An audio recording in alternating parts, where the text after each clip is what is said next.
Assalamualaikum warahmatullahi wabarakatuh. Alhamdulillahirabbil alamin wassalatu wassalamu ala asrofil anbiya'i wal mursalin sayyidina wa maulana Muhammadin wa ala alihi wa sahbihi ajma'in.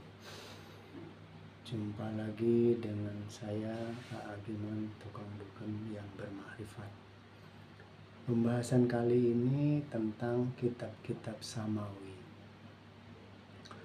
Memahami dua perspektif membaca kitab samawi antara alam baharu dan alam qadim.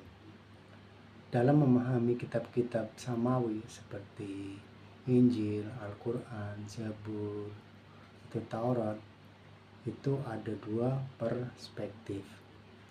Perspektif pemain baru di alam baharu dan perspektif pemain qadim yang telah menemukan metodologi qadim.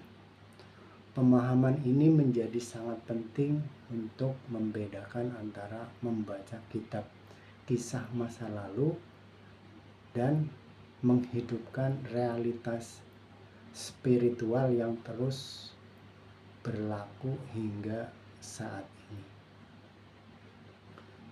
Yang pertama adalah fi'il madi dan fi'il mudhari. Pemain baharu membaca kitab-kitab samawi seringkali dipahami dengan narasi sejarah masa lalu atau fi'il madi. Nah, mereka melihat kisah para rasul hanya sebagai cerita yang telah terjadi, lalu dalam pengamalannya hanya sebatas ilmu yakin yang kemudian berkembang menjadi ilmu ainul yakin. Namun keduanya itu masih tertolak jika tidak menyentuh hakikat atau hakul yakin. Sebaliknya, pemain qadim yang telah menemukan metodologi qadim membaca kitab bukan sekedar membaca cerita masa lalu, melainkan membaca proses pengqodiman yang nyata, yaitu fi'il mudhari. Kisah para nabi dan rasul tidak sekedar sejarah, melainkan realitas yang terus berulang dalam dimensi ruang dan waktu. Dalam sebuah ayat di Al-Quran menyampaikan surat Qaf ayat 16,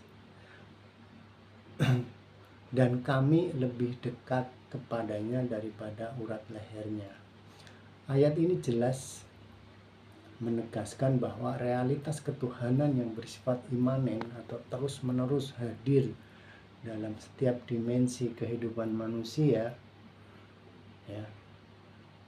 ini dalam ayat ini jelas bahwa kehidupan ini memang terus berlangsung, bukan hanya masa lalu.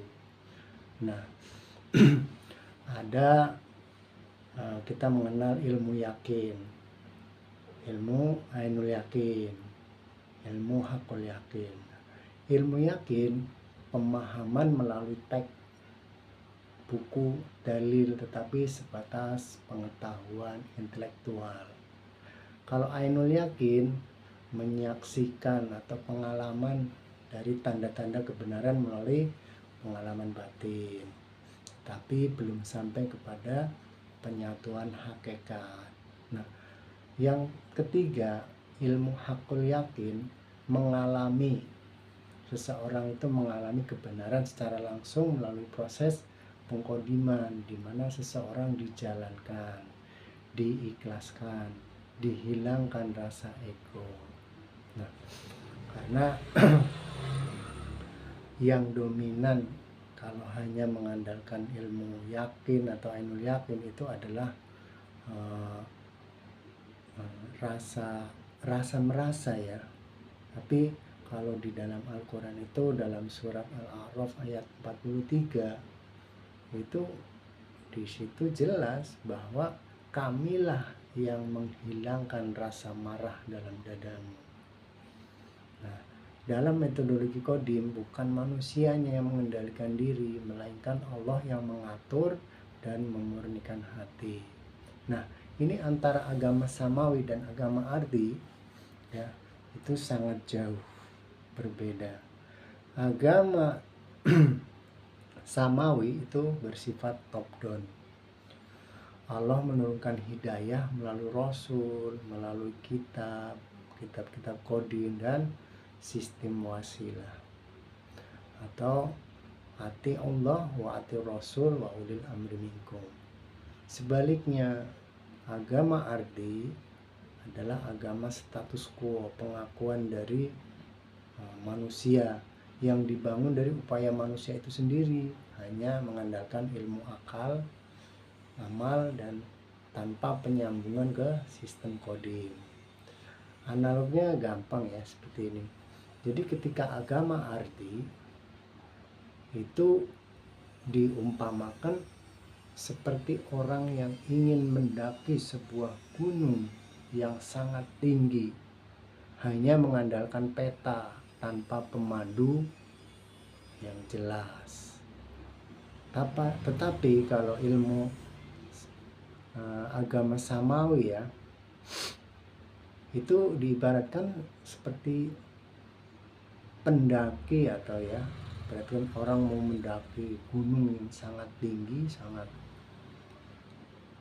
tidak tahu arah ininya, tapi mengikuti pemandu itu ya, dan pemandu itu memang sudah ahli dan sudah kenal, sudah tahu, sudah hafal medan tersebut.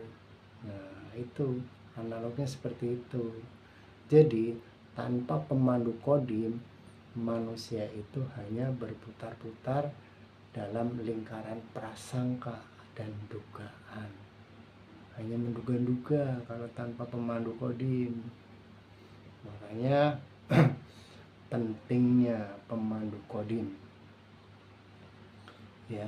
Inilah analog atau perspektif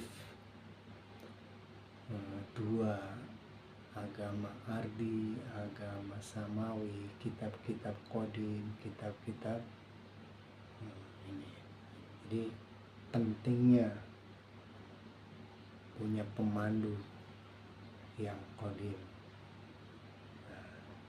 Ini hanya sekedar informasi. Jika salah itu datangnya dari saya pribadi, yang benar hanya dari Allah dan Rasulnya. Ini adalah tentang praktek Thariqah Naqsabandiyah Kholidiyah Nusantara. Ilahi anta maksudi waridoka matlubi. Wassalamualaikum warahmatullahi wabarakatuh.